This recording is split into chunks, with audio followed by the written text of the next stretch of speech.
ሰላም ጤና ይስጥልን በመላው ዓለም የምትገኙ የተወደዳችሁ የሮሃ ቲቪ ተከታታዮች የሰኔ 4 2017 ዓ.ም የረፋድ ዜናዎችን ይዘንላችሁ ቀርበናል። የፌደራሉ መንግስት ለአዲስ አበባ ከተማ የ2018 በጀት አለመመደቡ ተገልጿል። ለምን የሚለውን ይዘናል። ኦሮሚያ ክልል የተመደበው በጀት 9 ክልሎች ከተመደበላቸው ድምር በጀት በላይ እንደሆነም ለማወቅ ተችሏል። የብልጽግናው አገዛዝ የባህር ዳርን ህዝብ ፋኖን አውግዙ በሚል በግዳይ ሰልፍ እያሰናዳ ነው። ወታደሩ እየከዳ ነው። ውጊያው ተጠናክሮ እንደቀጠለ ነው። አብይ ስልጣን ስለሰጠኝ አመሰግናለሁ ሲሉ ከህዋት የተባረሩት ጌታቸው ረዳ ተናግረዋል። የቀነኒ ገዳይ ነው በሚል ተጠርጥሮ የታሰረው አንዱዓለም ጎሳ ሲለቀቅ አትሌት ገለቴ ንብረቴን ዘርፏል ያለችው ባለቤቷ ተደብድቦ ታስሯል። ትራምፕ በሎስ አንጀለስ በሺዎች ወታደሮች ማሰማራታቸውን ያምባገነን ቅዠት ሲሉ የግዛቲቱ አስተዳዳሪ ተችተዋል። አድማጭ ተመልካቾቻችን አብራችሁ ልትቆዩ ከፈቀዳችሁ እነዚህ መረጃዎች በዝርዝር የምናሰማችሁ ይሆናል። የሮሃ ቲቪ ወቅታዊና ሐቀኛ መረጃዎች እንዲደርሷችሁ ቻናሉን ሰብስክራይብ ላይክ እና ሼር በማድረግ አሁኑኑ ቤተሰብ ይሁኑ።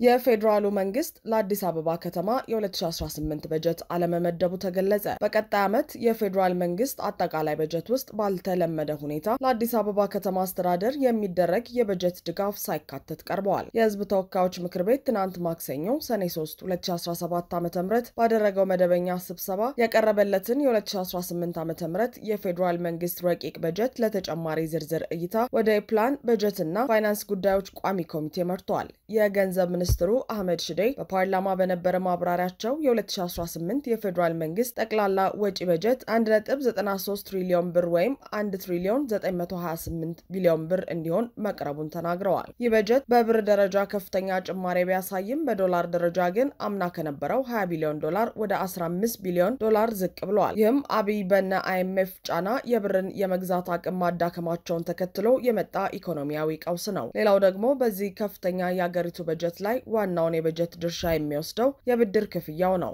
ይህም አብይ ለድሮን እና ለጦር መሳሪያ ግዢ ቅድመ ሁኔታ የሆናቸው ዘንድ ከህዝቡ ግሮሮ ላይ እየነጠቁና የአገሪቱን ኢኮኖሚ ቀውስ ውስጥ እየጨመሩ ብድር እየከፈሉ ነው። በዕዳም ይሁን በቀጥታ የጦር መሳሪያ ግዢዎች ለመፈጸም ያለባቸውን ዕዳ ማቃለል እንዳለባቸው ስለሚያምኑም ነው። እንዲሁም ለወታደራዊ ጉዳያቸው የመደቡት በጀት ሌላኛው ትልቁ በጀት ነው። ለጤናና ግብርና ለመሳሰሉ ዋና ጉዳዮች ግን እንደተለመደው አነስተኛ ገንዘብ መድበዋል። በተጨማሪም ለክልሎች በሚያደርጉት የፌደራል መንግስት በጀት ውስጥ ለኦሮሚያ ክልል የተመደበው በጀት አስደንጋጭ ሆኗል። ድሬዳዋ፣ አፋር፣ ጋምቤላ፣ ሐረሪ፣ ደቡብ ኢትዮጵያ፣ ቤንሻንጉል ጉሙዝ፣ ደቡብ ምዕራብ ኢትዮጵያ፣ ትግራይ፣ ማዕከላዊ ኢትዮጵያና ሲዳማ በድምሮ የተሰጣቸው በጀት 106.3 ቢሊዮን ብር ሲሆን ለኦሮሚያ ክልል ግን ለብቻው 108.4 ቢሊዮን ብር ተመድቦለታል። ሁለተኛ ትልቁ በጀት ለአማራ ክልል የተመደበው ቢሆንም ከኦሮሚያ ክልል አንጻር ሲታይ ወደ ግማሽ ገደማ መሆኑም ታውቋል። ምንም እንኳን ኦሮሚያ ክልል ትልቅ ክልል መሆኑ ቢታወቅም ከዚህ ቀደም ሲደረጉለት የነበሩ በጀቶች ልዩነታቸው ይህን ያህል የሰፋ አልነበረም። በተለይ ከአማራ ክልል ጋር በዚህም ያህል የሰፋ ልዩነት ይኖራል ተብሎም አይታሰብም። ሆኖም ግን አሁን ላይ ከጀርባ የሚደረጉና ከማይታዩ ድጎማዎች በተጨማሪ እንዲህ በይፋ ሽመልስ አብዲሳ ያገዛዙ አቅማቸውን እያሳዩ ነው እና አዳነች አቤቤ ደግሞ ለአዲስ አበባ በጀት እንዳይመደብ ያደረጉ ሲሆን ይህም የአዲስ አበባ ህዝብና ባለሀብት ከመደበኛ ግብር ውጪ በኃይልና በማስፈራራት የሚቀበሉትን ገንዘብ ተማምነው የወሰኑት ነው። የአዲስ አበባ ህዝብ አምጣ የተባለውን የሚሰጥ በመሆኑም እና አዳነች አቤቤ ቤቱን ከማፍረስ በየዕለቱ በወጪ ከማማረር አልፈው እንደ ሌሎች ክልሎች በፌደራል መንግስት በጀት እንዳይመደብለት አድርገዋል። የብልጽግናው አገዛዝ የባህር ዳርን ህዝብ ፋኖን አውግዙ በሚል በግዳጅ ሰልፍ እያሰናዳ ነው። የአብይ አህመድ አገዛዝ የአማራን ህዝብ ከፋኖ በተቃራኒው ለማሰለፍ በርካታ ዶክመንተሪዎችን ሰርቷል። ሰልፎችን አዘጋጅቷል። በፋኖ ስም ዘራፊዎችን አሰማርቷል። ሆኖም የአማራ ህዝብ የቁርጥ ቀን ልጆቹንና የህልውና ታጋዮቹን ጠንቅቆ ስለሚረዳ በየአቅጣጫው ከልጆቹ ጎን ተሰልፎ ዘልቋል። ታዲያ ብልጽግና አሁንም በዚህ የማስገደድ ተግባሩ ቀጥሎ በክልሉ መቀመጫ ባህር ዳር ከተማ ህዝቡ ፋኖን አውግዞ ሰልፍ እንዲወጣ በወዳደር ካድሬ በኩል እንቅስቃሴ እያደረገ ነው። ያረጀና ያፈጀ የሐሰት ዶክመንተሪና ዘገባ በመስራት አልሳካለት ያለው የብልጽግና አገዛዝ አሁንም በባህር ዳር ከተማ ህዝቡን ለተቃውሞ ሰልፍ በማስገደድ በየቀበሌው የኮታ ድልድል መስጠቱንና በተለያዩ ቦታዎች የሃይማኖት አባቶችን አስገድዶ ማስወጣቱን መረጃዎች ደርሰውናል። ፋኖን ለማውገዝ የሃይማኖት አባቶችን ከፊት ለማስቀደም የሚጥረው ይህ አገዛዝ ከምንም በላይ ደግሞ እምነትን እያጠፋ የእምነት ተቋማትን እያወደመ ያለ ስርዓት እንደሆነ ይታወቃል። ነገር ግን የሃይማኖት አባቶች አባቶችንና የተለያዩ የሴፍቲኔት ተቃዋሚዎችን ነጠላ በማልበስ ቤተክርስቲያን ፋኖን አወገዘች ለማለት እንደሆነ ተደርሶበታል። ስለዚህም በአማራ ህዝብ ላይ እየፈጸምኩት ያለውን የዘር ማጥፋት ለመደበቅ ይደግፉኝ ሲል ተጠርቷል። በመሆኑም በዚህ ሰልፍ ላይ የምትገኙ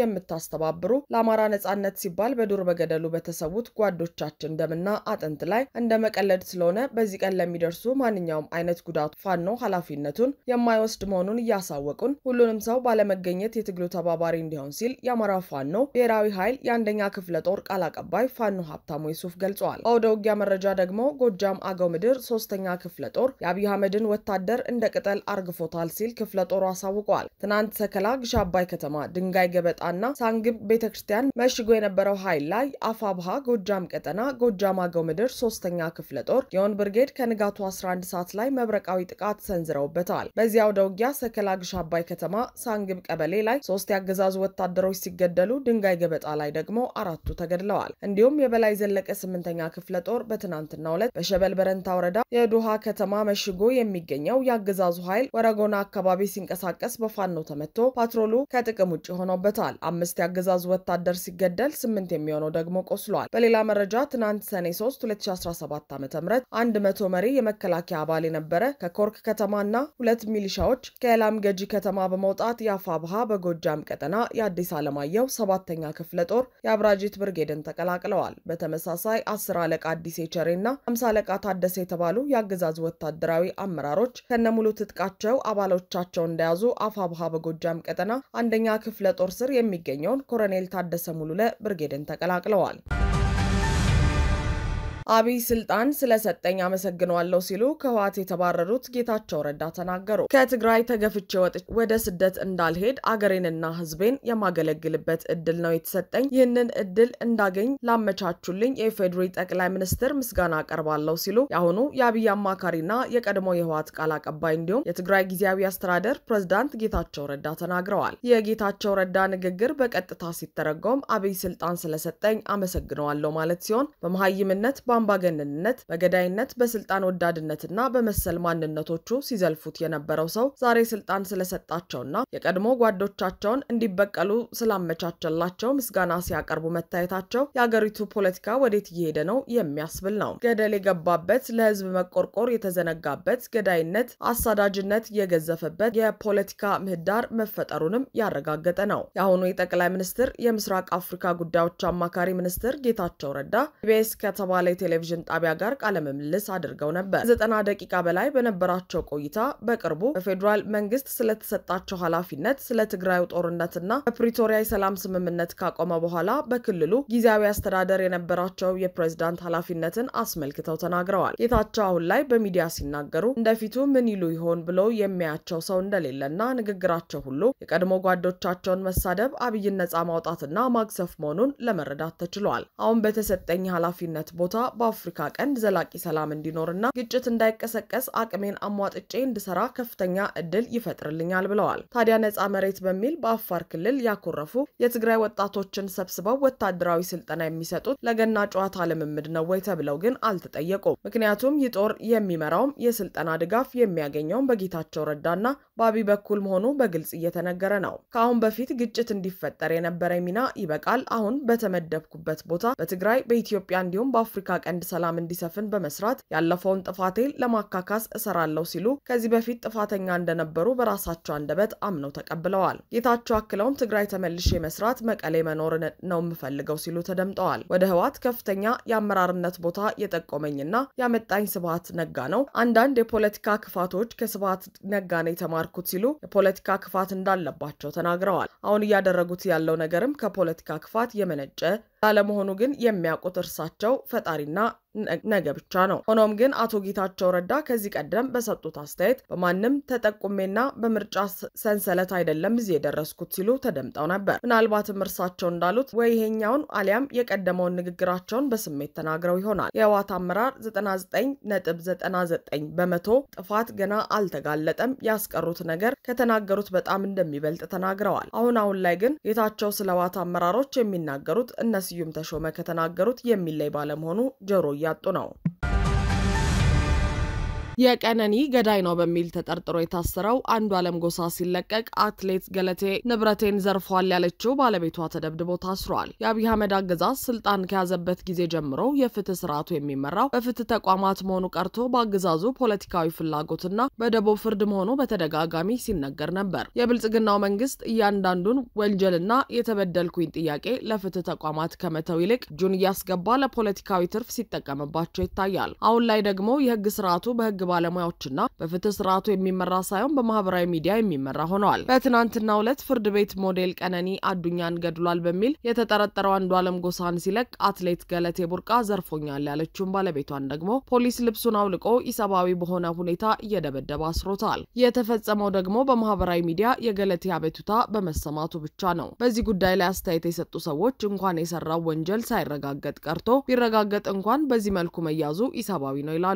ይህም የብልጽግናን የፍትህና የጸጥታ ስርዓት በግልጽ የሚያሳይና እስካሁንም ሲመራበት የነበረው ነው በሚል ይተቻሉ። በሌላ በኩል ደግሞ በሞዴል ቀነኒ አዱኛ ሞት ብቸኛ ተጠርጣሪ ሆነውና ከሚኖሩበት 5ኛ ፎቅ መኖሪያ ቤት ላይ ስትወድቅ በቦታው የነበረውን አርቲስት አንዱዓለም ጎሳን በዋስ ለቆታል። ከቀን በፊት ፖሊስ ምርመራን ጨርሻለሁ ብሎ ለአቃቤ ህግ ጉዳዩን አስረክቦ ነበር። አቃቤ ህግም ክስ ለመመስረት 15 ቀን ጠይቆ እንደነበር ይታወቃል። ፍርድ ቤቱም 7 ቀን ፈቅዶ የነበረ ሲሆን አቃቤ ህግ የሚመለከታቸው ዶክመንቶች አሉ በሚል የ8 ቀን ቀጠሮ ጠይቆ ነበር። ሆኖም የ8 ቀን ቀጠሮ ባለፈው ቅዳሜ ተጠናቋል። አቃቤ ህግ ግን አርብ ዕለት ክስ መመስረት ሲጠበቅበት ባለመመስረቱ ምክንያት ትናንት ከሰዓት በኋላ አንዱዓለም ጎሳ ከእስር በነጻ ተለቋል ተብሏል። ለምን አቃቤ ህግ ክስ ሳይመሰርት ቀረ የሚለው ጉዳይ ያነጋገረ ነው።